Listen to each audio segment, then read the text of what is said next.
Bagaimana sih kita melihat sebuah opportunity bisnis dalam dunia yang hari ini itu begitu luas terbuka?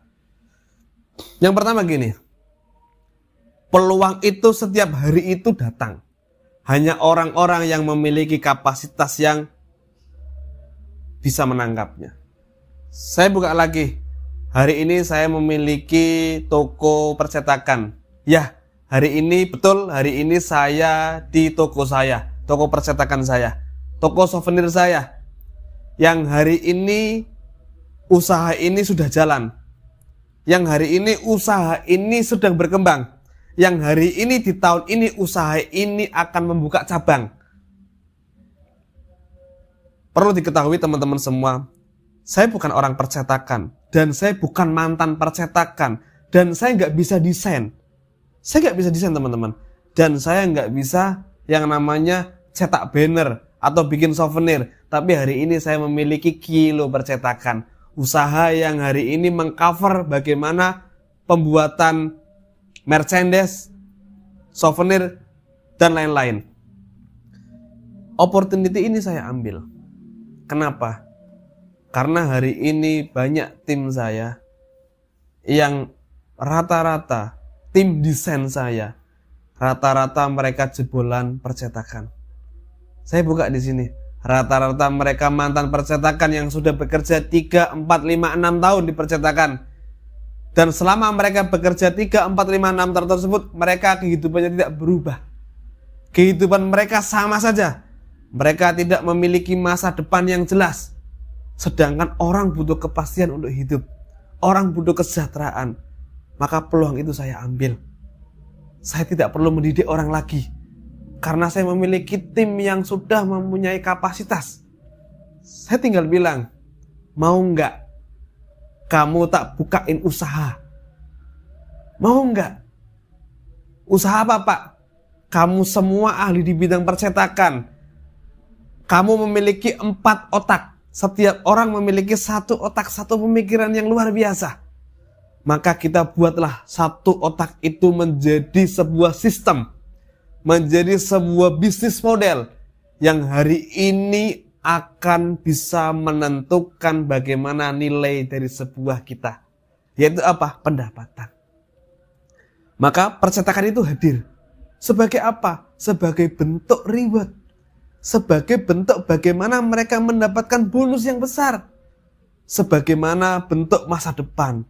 Bahwa percetakan ini adalah milik kita yang akan kita kembangkan. Dan hebatnya, percetakan ini kenapa langsung bisa growth? Karena tadi pengalaman. Pengalaman itu mahal. Nggak bisa kita punya duit 100 juta, kita bikin usaha percetakan sukses. Saya buka usaha percetakan tanpa uang 100 juta, saya bisa sukses. Kenapa? Karena kita punya value. Value proposition yang diambil dari 4 orang mantan percetakan tersebut.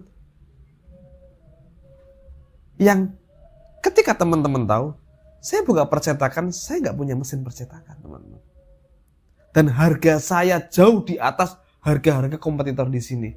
Tapi kenapa? Kenapa kok tempat saya kok percetakannya langsung maju, bahkan mau ekspansi cabang kedua? Karena kita punya value proposition. Value yang membedakan, yang bisa dirasakan sama customer kita. Kenapa mereka lebih memilih beli sama kita? Bikin banner di sini, bikin cetak kertas di sini, padahal harganya lebih mahal daripada kompetitor kita yang ada di 1 kabupaten.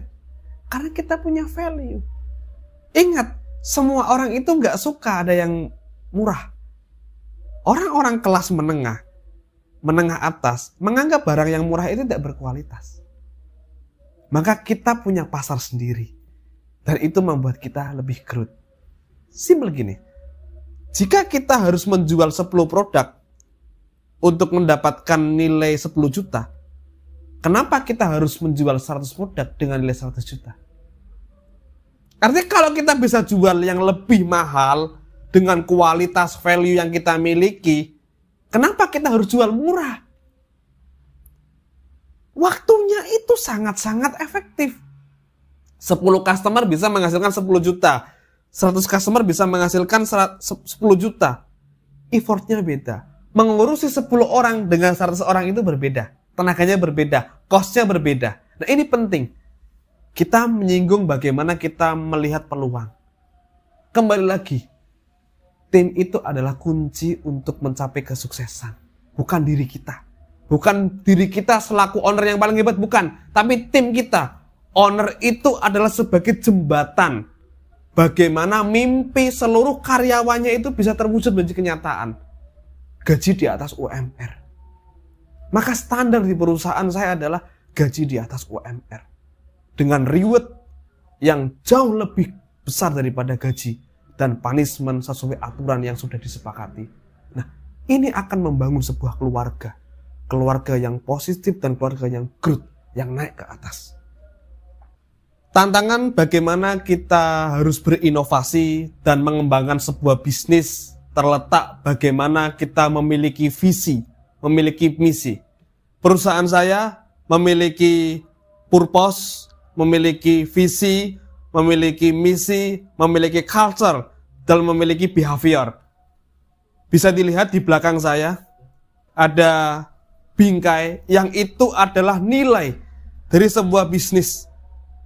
Bisnis tanpa tujuan yang hanya sekedar jalan, bisnis yang menuju kehancuran. Inovasi ada jika ada yang namanya target. Target ada jika kita memiliki visi. Nah, visi dalam usaha atau bisnis itu penting.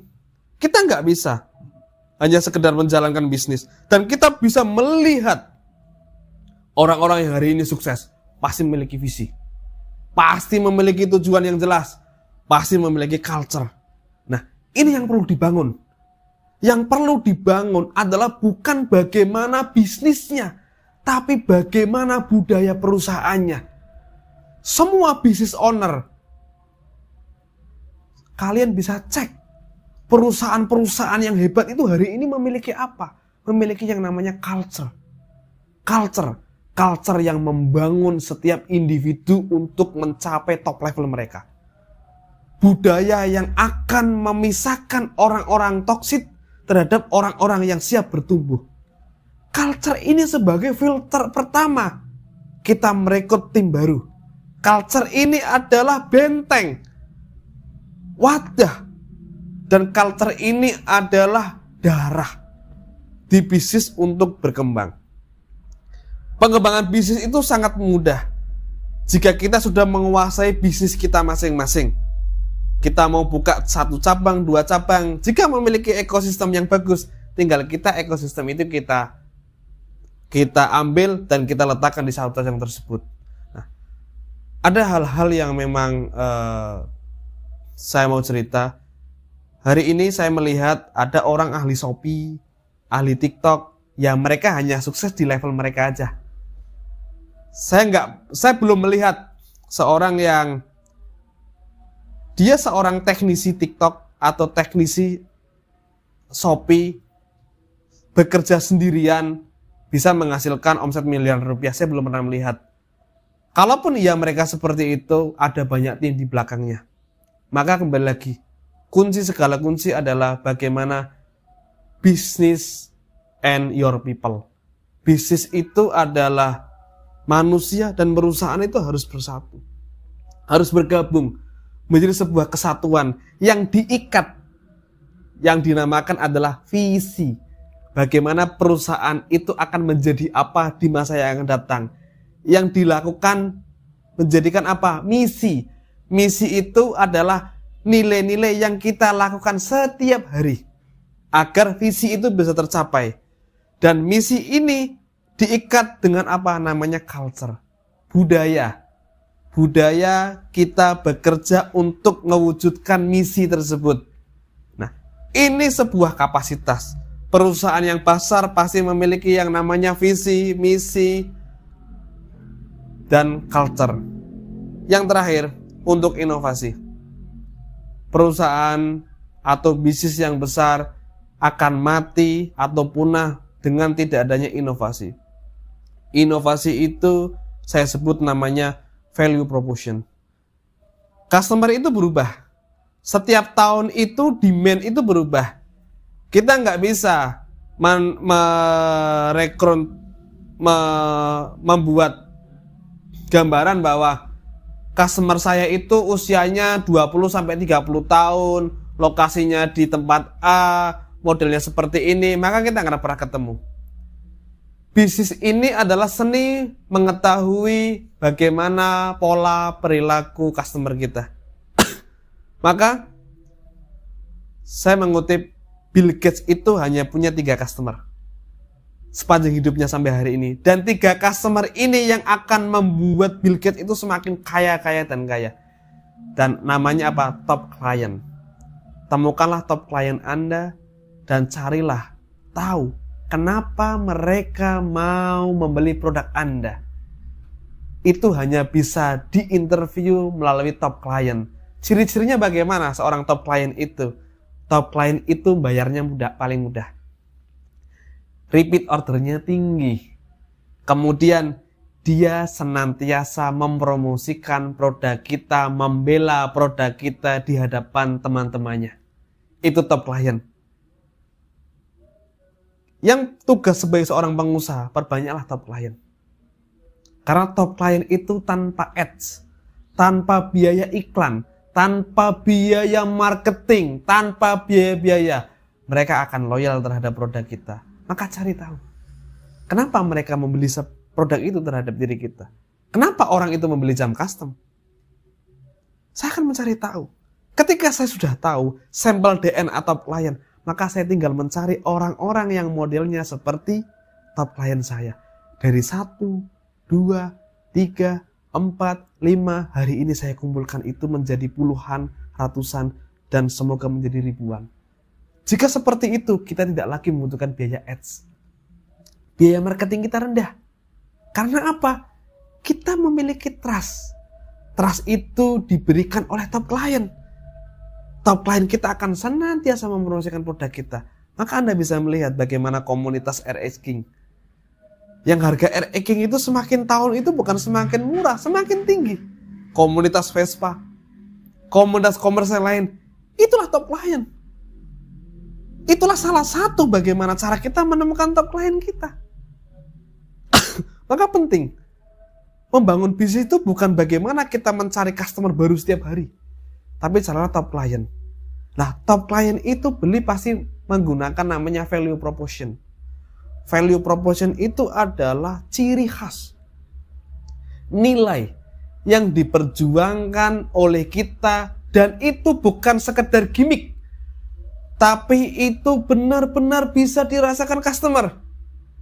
Contoh, nilai value proposition perusahaan PT Gemilang Jam Custom. Terpercaya, garansi, tepat waktu. Apa konsekuensinya? Kita adalah sebuah lembaga perusahaan yang terpercaya. Apa? Rekeningnya menggunakan rekening perusahaan. Legalitasnya PT. Kantornya ada. Layanannya responsif, cepat. Pelayanannya harus fast respon jam berapapun. Ini bentuk bagaimana kita mewujudkan terpercaya. Karena gini, bagaimana mungkin orang yang belum pernah kita kenal mau percaya sama kita? Dengan transaksi ribuan pieces jam setiap kali transaksi. Bagaimana mungkin orang mau DP 100 juta sedangkan mereka nggak tahu sama kita? Nggak mungkin. Nggak mungkin. Maka yang perlu saya bangun pertama adalah legalitas. Maka salah satu brand yang teman-teman bisa cek, Seven Time, itu brand milik saya. Brand milik perusahaan PT Gemilang Jam Custom yang sudah dipatenkan. Yang ketika diklik di Google itu banyak banget. Dan ketika diklik di Shopee, di Tokopedia, toko-toko banyak menjual. Bahkan toko-toko offline. Itu brand kita, Seven Time itu. Sudah nasional, alhamdulillah. Nah, kenapa kok jam kita kok sampai nasional? Karena terpercaya.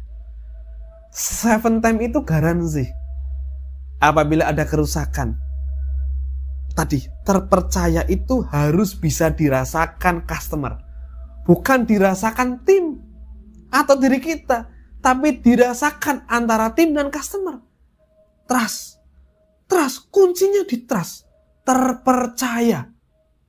Kalau rekeningnya atas nama Ananda Dimas, apakah orang mau memberikan DP nilai besar? Mungkin tidak. Maka apakah dengan kita hanya punya toko Shopee, apakah orang mau transaksi nilainya besar? Mungkin juga akan ragu. Maka toko fisik, legalitas, itu adalah faktor penentu kita akan naik level di level corporate. B2B. Bisnis itu harus tumbuh. Saya membuktikan dari tidak punya kaki 5, UMKM, sekarang ke UKM, ke IKM, industri kecil menengah. Dan kita harus tumbuh terus sampai kita menjadi perusahaan yang besar. Nah, ini bagian dari bagaimana kita memiliki value proposition. Tadi, terpercaya, garansi, tepat waktu. Tepat waktu. Lah, tepat waktu ke apa yang bisa dirasakan? Apa yang customer bisa dirasakan?